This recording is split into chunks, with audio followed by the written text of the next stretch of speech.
كده الحمد لله. كل المنتخبات المصرية فشلت. الأندية المصرية فشلت. النهاردة لازم المسؤولين عن الكورة يراجعوا نفسهم. عندنا اتحاد كورة فاشل، إدارة مسابقات فاشلة. أندية دلوقتي خلاص هي فشلت. يعني النهاردة الأهلي خرج، الزمالك خرج، بيراميدز وفيوتشر الاتنين أساسا مش هيكملوا. يعني حتى لو صعدوا من المجموعة بتاعتهم هما مع بعض في المجموعة، ممكن واحد منهم يصعد أول، ممكن يصعد تاني، بس مش هيكملوا، مش أندية بطولات. إنما اللي بيحصل النهاردة في الكرة المصرية ده حرام، يعني ما يرضيش لا عدو ولا حبيب. الأهلي لو بصينا المجموعة بتاعته بعد ماتش النهاردة، ماتش سان داونز، كويس إنه اتعادل، يعني كويس إن الأهلي وصل لنقطة إن هو اتعادل النهاردة. إنما لو بصينا على ماتش سان داونز النهاردة، الأهلي مش فريق كويس. المدير الفني تغييراته متأخرة، تغييراته غلط. يعني لو بصينا على التغييرات مش هتلاقي واحد من التغييرات عمل أي حاجة. يعني لو بصينا على طاهر، محمد طاهر، ولا أي حاجة، ولا حسينا بيه أصلا. كهربا ولا حسينا بيه. الاتنين المدافعين غيرهم، واحد إصابة واحد معرفش هو خرج ليه. آم، أخطاء بتحصل هي متكررة. مفيش مهاجم اساسا، يعني الاهلي بيلعب من غير مهاجم، والزمالك برضو بيلعب من غير مهاجم. يعني دي آفة موجودة في المنتخب، حتى في المنتخب المصري مفيش غير مصطفى محمد. آم، المنتخب آه، بالطريقة دي مش هيلاقي حد محلي ياخده. يعني انا لو واحد هدور على 11 لاعب محترفين بره، حتى لو بيلعبوا في دوري كولالمبور، بس ما باخدش الناس من اللي موجودة دي. للأسف إدارة الكرة في مصر سيئة جدا. النتائج بتاعتها ظهرت مع منتخب الشباب. منتخب الشباب اتهزم النهاردة 4 من السنغال. منتخب السنغال قوي، بس 4 من السنغال في 6 دقايق أو في 7 دقايق، ده كتير جدا. يعني أنا ما شفتهاش قبل كده، منتخب شباب بالاستسلام اللي حصل ده. ف نبعد ما اعرفش، مش هنبعد. يعني انا شايف ان في مجاملات. المدربين هنا بالدور، يعني مدربين منتخب مصر ده بالدور. يعني هتلاقي بعد محمود جابر في منتخب الشباب هتلاقي في واحد تاني هو واخد دوره. يعني مش ما بيدوروش.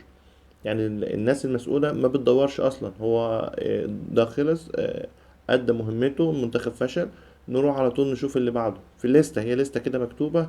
ويعني شفنا تصريح دكتور جمال محمد علي، ده عضو مجلس إدارة اتحاد الكورة، بيقول إن إحنا مش إحنا اللي اخترناه، ده اللجنة المؤقتة اللي اختارته. إحنا كنا حاطين حاجات كده، إن نقط الناس يبصوا عليها في المدربين عشان يختاروهم. بس هم اختاروا محمود جابر، ما نعرفش بناء على ايه. ده عضو اتحاد الكوره بيتكلم كده، واحنا مش شايفين ان هو ده مثل الخلق يعني. فتقريبا هم اختاروه عشان ده عشان خلقه كويس. يعني هيقول هيدي تعليمات للعيبه في الصاله مثلا، او في معامله الناس او الكلام ده كله. احنا كده بنهرج يا جماعه. يعني مفيش راجل عنده انجازات كمدرب. الراجل ما خدش تقريبا دورات تدريبيه كبيره من بره او من جوه او من افريقيا. اللعيبه نفسها معظمها ده، احنا لسه في جيل ابناء عاملين طالع. يعني في جيل طالع، انت مش شايفين اللي شايفينه ده، مش لسه مش ابناء عاملين. انما في تحت طالع معاك ابناء عاملين، ابناء شوبير بقى، على ابناء سيف جعفر، على ابناء اسامه نبيل.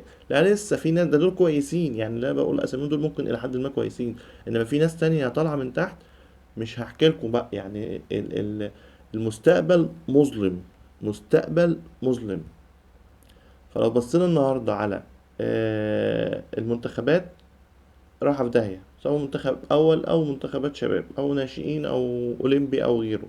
لو بصينا على الأندية، الأندية متدمرة.